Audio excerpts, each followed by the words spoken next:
Hi, I'm Tami Utley. Today we're going to be doing a patriotic cake. We're going to be putting surprise inside our cake.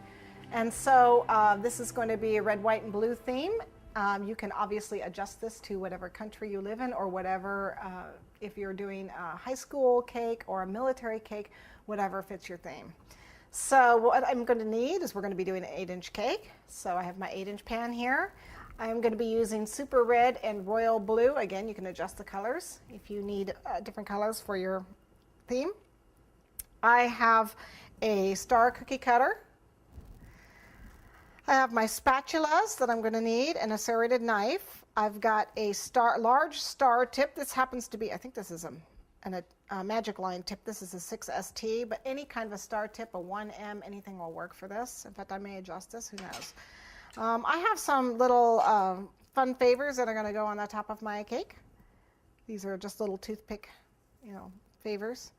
And then I've got a white cake here, just ingredients I'm going to put together, a couple parchments bags, and I think we're good to go. The only thing I did ahead of time is I did bake this ahead of time in a jelly roll pan. So you need just some sort of a flat pan, a jelly roll pan, something with a thin edge. You can do it in a 9x13, just only fill it up just a tiny little bit.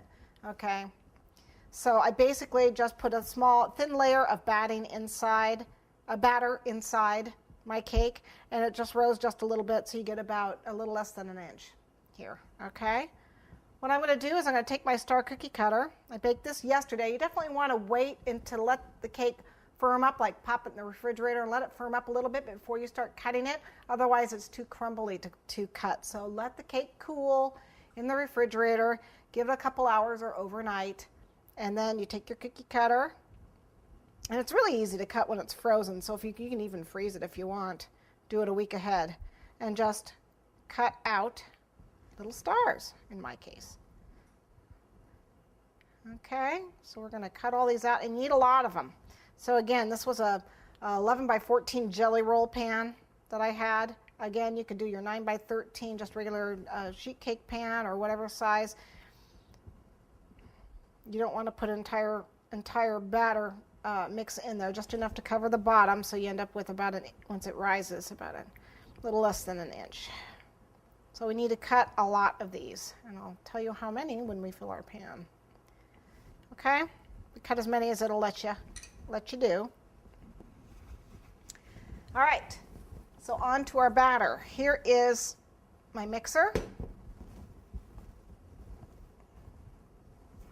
Oh, one more thing. This cutter, you want to make sure whatever star cutter you use, it's not bigger than 2 inches. You want it to be able to sit in your pan, okay, without seeing it out the top. You don't want this big giant star. It's got to fit in here.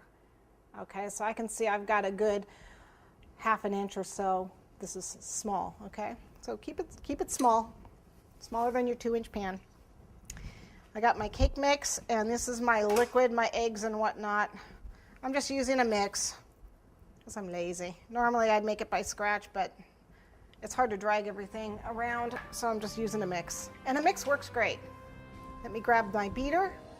Here it is.